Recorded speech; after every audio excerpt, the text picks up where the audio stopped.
Hey, other people.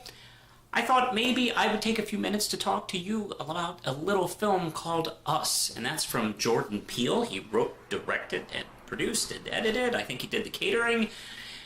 And stars Lupita Nyong'o, also stars Winston Duke, and a few other people. Also, let's see, Shadaya Joseph and Evan Alex as their kids. And let's get started. There's going to be some minor spoilers ahead, very, very tiny ones. So essentially, if you want to go in this totally cold, I recommend it. It's very good. It's a wonderful, tight thriller that's sometimes very scary. The tension never really goes away, even during the lighter moments. It does have a good bit of humor right where you need it here and there. The acting is just stupendous. I would even say Lupita probably maybe deserves an Oscar nomination for this double role. She is amazing. I'm going to give it 5 out of 5 Ram Chips. Go see it. Now, if you kind of don't want to get into any kind of like risky spoiler area, you can leave now. So, all right. Of course, this film starts out in the mid '80s, where Lupita Nyong'o she plays. We see her as a child. She kind of like wanders away from her family at a fair, and I actually want to kind of those pier type oceanside carnivals and stuff like that, where she kind of bumps into herself, and it's a horrifying, traumatic experience. It took her a while to kind of get over it. Years later, in the present, she and her family go back to that same area very wisely, I think. And this year, she starts seeing like kind of like coincidences and things lining up, and that's spooking her bad. And she has good reason to, because a crazy, scary version of her and her family show up to cause some shit. And that actually is the beginning of the problems, not just the end. Because one of the things I liked about this film so far is I thought it was just going to be one thing, and it expands and gets more horrifying and more thrilling. And, jeez, this film is really good. Now, there have been some comparisons to Jordan Peele's horror films so far to Alfred Hitchcock, which that's always like a good sign if you're a horror or thriller director and people start immediately comparing you to him. Yeah, you make a horror movie, you don't want people to compare you to Brett Ratner.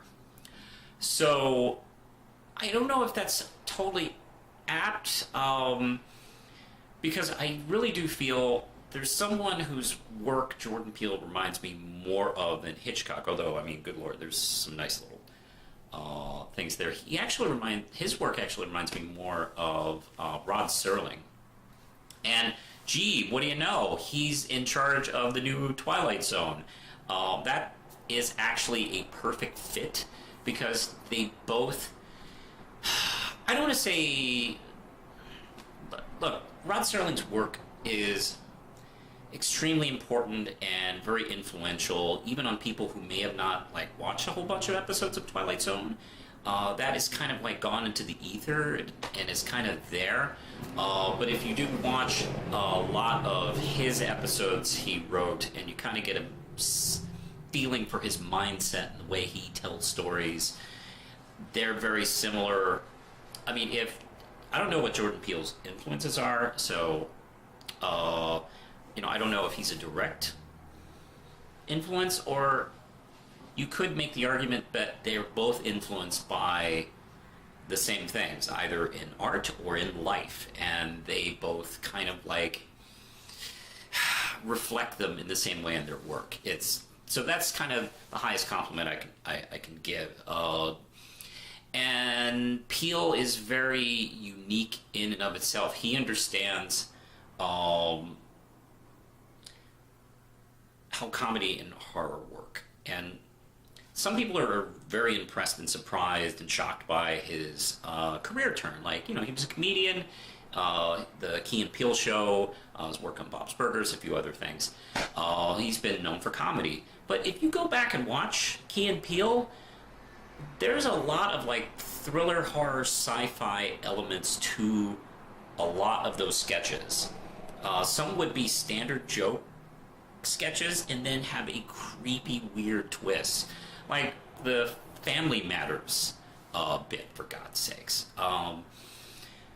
So I actually have not been too shocked of his career turn, and I feel it is a natural progression of it, and I'm extremely happy for him, actually, as a fan of his work, to kind of see him go in the direction he wants to without feeling pigeonholed by being able to, by not being able to, go and do what he wants. He has been able to just go, you know what, screw this, I am doing the work I see fit. And, oh my God, because you know what, a lot of people kind of don't see the connections between comedy and horror. A good comedy and a good horror film have very similar pacing. They do have very similar builds and payoffs, and both tend to have like punchlines, but just different ways of doing a punchline. So yeah, it's I there's so much really cool stuff in here. Like Tim from Tim and Eric is in here, and I didn't recognize him for a few minutes, and he's quite good, as well as Elizabeth Moss, who is his wife. Each of the tethered, is what they're called, the doppelgangers, are kind of like these horrific parodies of their people that they are connected to, and it's fun to watch them be reflective where they're not exactly the same thing, but you kind of get enough of it. You kind of understand how they work. And there's so much in this film that has moments that kind of break kind of the usual habits you see in horror films.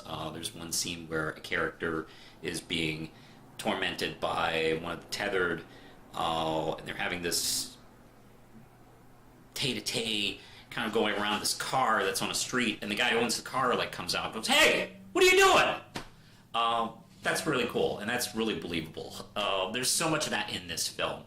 I don't want to really give it away. I've talked a little bit and touched on a few things.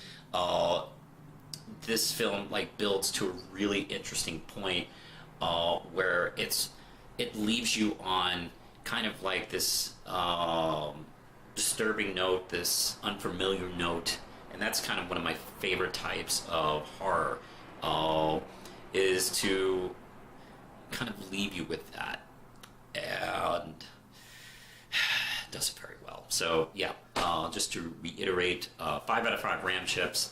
If you love comedy, horror, thriller, Jordan Peele's work, Lupita Nyong'o, Winston Duke, holy crap, I've seen him in 2 movies now, Black Panther and this, and I'm a fan of this guy. I adore his work in this movie. Because he looks unbeatable in Black Panther. And in this movie, he really does come off as a regular dad guy. He's a big dude, but you do feel fearful for him in this movie, where you wouldn't have if M'Baku was in the movie. He would have just nailed everybody quickly. This is Winston Duke, the dad joke guy, that kind of guy. He's absolutely wonderful in this movie. You're rooting for him the entire film. Anyway, yeah, that's what I was going to. Before I wanted to finish up, I wanted to make sure I mentioned that Winston Duke's performance in this. Yeah, 5 out of 5 Ram Chips. Go see the movie. It's fantastic. Push the button, Lindsay. They don't play the song on the